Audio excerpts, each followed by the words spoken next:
नमस्कार मित्रांनो, मराठी इन्फॉर्मर या आपल्या यूट्यूब चॅनलमध्ये मी रोहित गोरे तुमच्या सर्वांचं पुन्हा एकदा स्वागत करतो आहे. मित्रांनो, या व्हिडिओमध्ये आपण माझी लाडकी बहीण योजनेचा फॉर्म आपल्या मोबाईलवरून फक्त 5 मिनिटांमध्ये कसा भरायचा याबाबतची संपूर्ण सविस्तर माहिती घेणार आहोत. या व्हिडिओमध्ये आपण स्टेप बाय स्टेप अगदी सोप्या भाषेत सर्व प्रोसेस करणार आहोत, जेणेकरून हा व्हिडिओ पाहून तुम्हालाही स्वतःच्या मोबाईलवरून माझी लाडकी बहीण योजनेचा फॉर्म अगदी सहजरित्या भरता येईल. तर हा व्हिडिओ शेवटपर्यंत पहा, म्हणजे तुम्हाला या संदर्भातली सर्व सविस्तर माहिती मिळून जाईल. तर सुरू करू आपण आपल्या व्हिडिओला. तत्पूर्वी तुम्ही अजूनही आपल्या मराठी इन्फॉर्मर या चॅनेलवर नवीन असाल तर चॅनेल सबस्क्राईब करा आणि साईडला येणाऱ्या बेल आयकॉनवर प्रेस करून ऑल नोटिफिकेशन ऑन करा, कारण इथून पुढे जेव्हा असेच माहितीपूर्ण आणि नवनवीन व्हिडिओ आम्ही अपलोड करू तेव्हा त्याचं नोटिफिकेशन तुमच्यापर्यंत सर्वप्रथम येत राहील. मित्रांनो, सर्वप्रथम आपल्याला इथे नारी शक्ती हे ॲप टाकून फक्त ॲप स्टोअरला सर्च करायचं आहे. सर्च केल्यानंतर इथे नारी शक्ती दूत ॲप असं येत आहे, मुख्यमंत्री समाज कल्याण कक्ष. तर हे पहिलं ॲप आपल्याला आपल्या मोबाईलमध्ये फक्त इन्स्टॉल करायचं आहे. ॲप संपूर्ण इन्स्टॉल झाल्यावर आपल्याला फक्त हे ॲप आपल्या मोबाईलमध्ये ओपन करायचं आहे. ॲप ओपन झाल्यानंतर आपल्यासमोर अशा प्रकारचा इंटरफेस आलेला दिसेल. आपल्याला हे पेज फक्त पुढे स्क्रोल करत जायचं आहे आणि शेवटला डन हे बटन येईल, त्यावर क्लिक करा. आता लॉग इन करण्यासाठी फक्त आपल्याला इथे समोर दिसत असलेल्या रकान्यामध्ये आपला मोबाईल नंबर टाकायचा आहे. मोबाईल नंबर टाकून झाल्यानंतर इथे ॲक्सेप्ट टर्म अँड कंडिशनचा एक चेकबॉक्स दिसतोय, त्याच्यावर फक्त क्लिक करा. हे चेक करताना फक्त आपल्याला वर स्क्रोल करून खाली स्वीकारा या बटनवर क्लिक करायचं आहे आणि लॉग इन या बटनवर क्लिक करा. लॉग इन या बटनवर क्लिक केल्यानंतर आलेला OTP आपल्याला OTPच्या रकान्यात टाकायचा आहे. व्हेरीफाय OTP या बटनवर क्लिक करा. OTP व्हेरीफाय झाल्यानंतर प्रोफाईल अपूर्ण आहे असा ऑप्शन येईल आणि त्याच्याच खाली एक लिंक येईल, त्याच्यावर क्लिक करा. त्याच्यावर लिंक करून आपल्याला आता प्रोफाईल अपडेट करायचं आहे. सर्वप्रथम आपल्याला इथे आपलं नाव, त्यानंतर आपला ईमेल ID, त्यानंतर आपल्याला आपला जिल्हा, तालुका हे सर्व रकाने आपल्याला इथे टाकून घ्यायचे आहेत. जिल्ह्याच्या रकान्यावर क्लिक केल्यानंतर लिस्ट येईल, तालुक्याच्या रकान्यावर क्लिक केल्यावर लिस्ट येईल. तिथून आपल्याला आपला जिल्हा तालुका निवडायचा आहे आणि त्याच्याच खाली आपल्याला प्रकार निवडायचा आहे. म्हणजे आपण गृहिणी आहोत किंवा बचत गटाचे अध्यक्ष हे काही असेल तर सिलेक्ट करा आणि खाली सबमिट या बटनवर आपल्याला क्लिक करायचं आहे. सबमिट या बटनवर क्लिक केल्यानंतर आपलं प्रोफाईल इथे तयार झालेलं दिसेल आणि आपली संपूर्ण माहिती इथे आलेली दिसेल.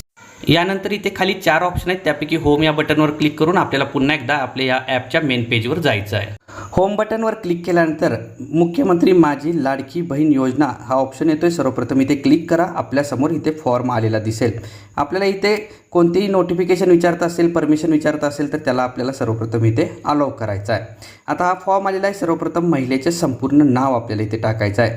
त्यानंतर त्याच्याच पुढचा रकाना आहे पतीचे वडिलांचे नाव. इथे पतीचे वडिलांचे नाव टाकायचं आहे. त्यानंतर इथेच खाली जन्मदिनांक आहे, ह्याच्यावर फक्त क्लिक करा. ह्याच्यावर क्लिक केल्यानंतर आपल्यासमोर एक कॅलेंडर आलेलं दिसेल, त्यातून आपल्याला आपली जन्मतारीख व्यवस्थित सिलेक्ट करायची आहे आणि ती सिलेक्ट करून आपल्याला इथे जन्मतारीख टाकायची आहे. जन्मतारीख सिलेक्ट केल्यानंतर इथे जिल्हा या रकान्यामध्ये क्लिक करा. यातून आपल्याला आपला जिल्हा निवडायचा आहे. त्यानंतर त्याच्याच खाली तालुका हा रकाना येतो, ह्याच्यावर क्लिक करा. आलेल्या लिस्टमधून आपल्याला आपला तालुका निवडायचा आहे. त्यानंतर गाव शहर आहे, ह्याच्यामध्ये आपल्याला आपल्या गावाचं नाव टाकायचं आहे. गावाचं नाव टाकून झाल्यानंतर त्याच्याचवर ग्रामपंचायत, नगरपालिका काहीही असेल, जे आपली असेल त्यानुसार आपल्याला ते नाव टाकायचं आहे. आता त्याच्याच खाली पिनकोड आहे, आपल्याला आपला पिनकोड व्यवस्थित बघून टाकायचा आहे. पिनकोड टाकून झाल्यानंतर त्याच्याच खाली पत्ता आहे. आधार कार्डवर ज्या पद्धतीने पत्ता आहे त्या पद्धतीने आपल्याला पत्ता टाकायचा आहे. मोबाईल क्रमांकामध्ये आपला जो मोबाईल नंबर आहे ज्याच्यावर आपल्याला OTP येतोय, रजिस्ट्रेशन करताना जो टाकला होता तोच मोबाईल क्रमांक इथे टाका आणि त्याच्या खाली आधार क्रमांक आपल्याला व्यवस्थित आपला बघून टाकायचा आहे. ही सर्व माहिती भरून झाल्यानंतर त्याच्याच खाली एक ऑप्शन येतोय शासन इतर विभागामार्फत राबवण्यात येणाऱ्या आर्थिक योजनेचा लाभ तुम्ही घेत आहात का, याच्यावर क्लिक करा. घेत असाल तर होय, नसेल तर नाही हा ऑप्शन सिलेक्ट करा. त्यानंतर हे पुढचे दोन्ही ऑप्शन आपल्याला इथे निवडता येणार नाहीत, ते इथे डिसेबलमध्ये असतील.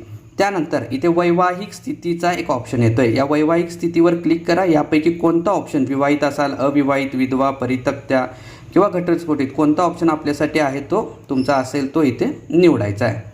आता हे सर्व झालं. यानंतर अर्जदाराचे खाते असलेल्या बँकेचा तपशील. सर्वप्रथम बँकेचे नाव या रकान्यामध्ये बँकेचं संपूर्ण नाव टाकायचं आहे. त्यानंतर बँक खातेधारकाचे नाव टाकायचं आहे. त्यानंतर बँक खाते क्रमांक आणि IFSC कोड आपल्याला इथे व्यवस्थित टाकायचा आहे. बँकेचा खाते क्रमांक, IFSC कोड, आपलं नाव वगैरे हे सर्व टाकून झाल्यानंतर त्याच्याच खाली आहे आपला आधार क्रमांक बँक खात्याला जोडलेला आहे का, ह्याच्यावर क्लिक करा. असेल तर होय, नसेल तर नाही या ऑप्शनवर क्लिक करा. त्यानंतर आता आपल्याला इथे काही कागदपत्रे अपलोड करायचे आहेत. सर्वप्रथम आधार कार्ड आपल्याकडे असेल.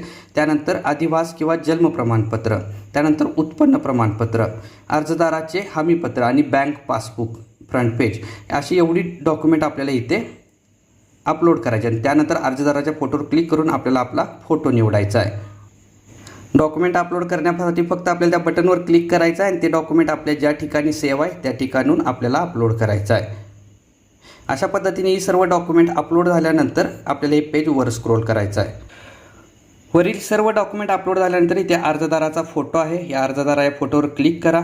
या फोटोवर क्लिक केल्यानंतर ॲटोमॅटिक आपला कॅमेरा चालू झालेला दिसेल. आपल्याला फक्त अर्जदाराला समोर उभारून त्याचा फोटो काढायचा आहे आणि त्याचा फोटो काढला की इथे साईडलाच बरोबरचा सिम्बॉल येईल. ह्याच्यावर क्लिक करा. तो काढलेला फोटो तुम्हाला आपल्या फॉर्मवर आलेला दिसेल. अर्जदाराचा फोटो जो आपण आता काढलेला आहे तो आपल्याला इथे आलेला दिसेल. त्यानंतर इथे ॲक्सेप्ट हमीपत्र डिस्क्लेमर इथे एक चेकबॉक्स आहे. ह्याच्यावर क्लिक करा. या चेकबॉक्सवर क्लिक केल्यानंतर इथे काही अटी कंडिशन येतील, त्याला फक्त वाचा. त्यानंतर स्वीकारा या बटनवर क्लिक करा. स्वीकारा या बटनवर क्लिक केल्यानंतर माहिती जतन करायचा ऑप्शन आपल्याला येत आहे.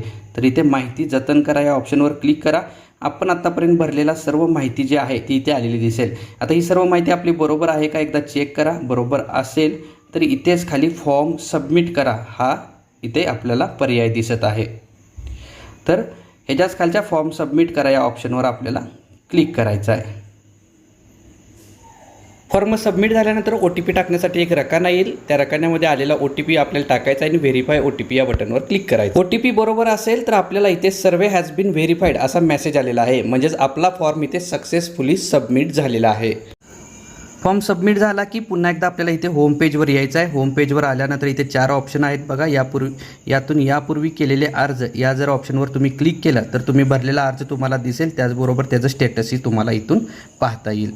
तर अशा पद्धतीने आपण मुख्यमंत्री माझी लाडकी बहीण योजना या योजनेचा फॉर्म आपल्या मोबाईलवरून फक्त 1 मिनिटामध्ये भरू शकतो. या व्हिडिओमध्ये दिलेली माहिती जर तुम्हाला उपयोगी वाटली असेल तर कमेंट करून नक्की सांगा. त्याचबरोबर फॉर्म भरताना जर काही अडचणी येत असेल तर तेही आम्हाला कमेंट करून नक्की सांगा. व्हिडिओमध्ये घेतलेली माहिती जर तुम्हाला आवडली असेल तर नक्की व्हिडिओला लाईक करा आणि जास्तीत जास्त मित्रांपर्यंत शेअर करा.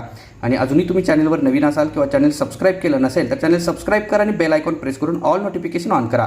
म्हणजेच इथून पुढे जेव्हा असेच नवनवीन माहितीपूर्ण व्हिडिओ आपल्या चॅनलवर अपलोड होतील तेव्हा त्याचं नोटिफिकेशन तुमच्यापर्यंत सर्वप्रथम येत राहील व दररोज तुम्हाला नवनवीन माहिती फ्रीमध्ये पाहायला मिळत राहील. धन्यवाद.